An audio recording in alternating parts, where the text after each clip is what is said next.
ಪಶ್ಚಿಮ ಏಷ್ಯಾದಲ್ಲಿ ಯುದ್ಧದ ವಾತಾವರಣ ಮುಂದುವರೆದಿರುವ ನಡುವೆಯೇ ಇರಾನ್ ತೆಗೆದುಕೊಂಡಿರುವಂತಹ ಹೊಸ ನಿರ್ಧಾರ ಜಾಗತಿಕ ಮಟ್ಟದಲ್ಲಿ ಭಾರೀ ಚರ್ಚೆಗೆ ಕಾರಣ ಆಗಿದೆ. ಅಮೆರಿಕ ಅಧ್ಯಕ್ಷ ಡೊನಾಲ್ಡ್ ಟ್ರಂಪ್ ಹಾಗೂ ಇಸ್ರೇಲ್ ಪ್ರಧಾನಿ ಬೆಂಜಮಿನ್ ನೆತನ್ಯಾಹು ಅವರ ತಲೆಯ ಮೇಲೆ ಬಹುಮಾನವನ್ನ ಘೋಷಿಸುವ ಮಸೂದೆಯನ್ನ ಇರಾನ್ ಸಂಸತ್ ಮುಂದಿಟ್ಟಿದೆ. ಈ ಮಸೂದೆ ಅಂಗೀಕಾರ ಆದರೆ ಟ್ರಂಪ್ ಅಥವಾ ನೆತನ್ಯಾಹು ಅವರನ್ನ ಕೊಲ್ಲುವ ವ್ಯಕ್ತಿ ಅಥವಾ ಸಂಘಟನೆಗೆ 50 ಮಿಲಿಯನ್ ಯೂರೋ ಬಹುಮಾನವನ್ನ ನೀಡಲಾಗುತ್ತದೆ ಎಂದು ವರದಿಗಳು ಹೇಳಿವೆ.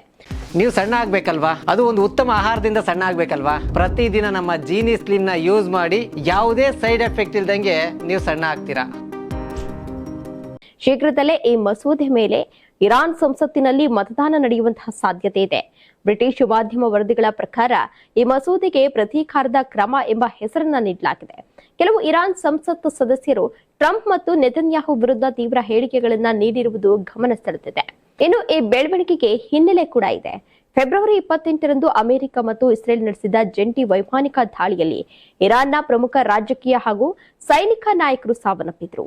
ಈ ದಾಳಿಗೆ ಟ್ರಂಪ್ ಮತ್ತು ನೆತನ್ಯಾಹು ನೇರ ಹೊಣೆಗಾರರು ಎಂದು ಇರಾನ್ ಆರೋಪಿಸಿದೆ. ಇದೀಗ ಶಾಂತಿ ಮಾತುಕತೆಗಳು ನಡೆಯುತ್ತಿವೆ ಎಂದು ಇರಾನ್ ಹೇಳಿಕೊಂಡಿದ್ರು. ಅಮೆರಿಕ ಇಟ್ಟಿರುವಂತಹ ಕಠಿಣ ಷರತ್ತುಗಳ ಬಗ್ಗೆ ಅಸಮಾಧಾನವನ್ನು ವ್ಯಕ್ತಪಡಿಸಿದೆ. ಮತ್ತೊಂದೆಡೆ ಮತ್ತೆ ದಾಳಿ ನಡೆದರೆ ತೀವ್ರ ಪ್ರತೀಕಾರ ತೀರಿಸಿಕೊಳ್ಳುವುದಾಗಿ ಇರಾನ್ ಎಚ್ಚರಿಕೆಯನ್ನು ನೀಡಿದೆ. ಒಟ್ಟಾರೆ ಕದನ ವಿರಾಮದ ನಡುವೆಯೇ ಉದ್ವಿಗ್ನತೆ ಮತ್ತಷ್ಟು ಹೆಚ್ಚಾಗ್ತಾ ಇದ್ದು, ಇರಾನ್ ಸಂಸತ್ತಿನ ಈ ಹೊಸ ಕ್ರಮ ಪಶ್ಚಿಮ ಏಷ್ಯಾದ ಪರಿಸ್ಥಿತಿಯನ್ನ ಇನ್ನಷ್ಟು ಗಂಭೀರಗೊಳಿಸುವಂತಹ ಸಾಧ್ಯತೆ ಇದೆ.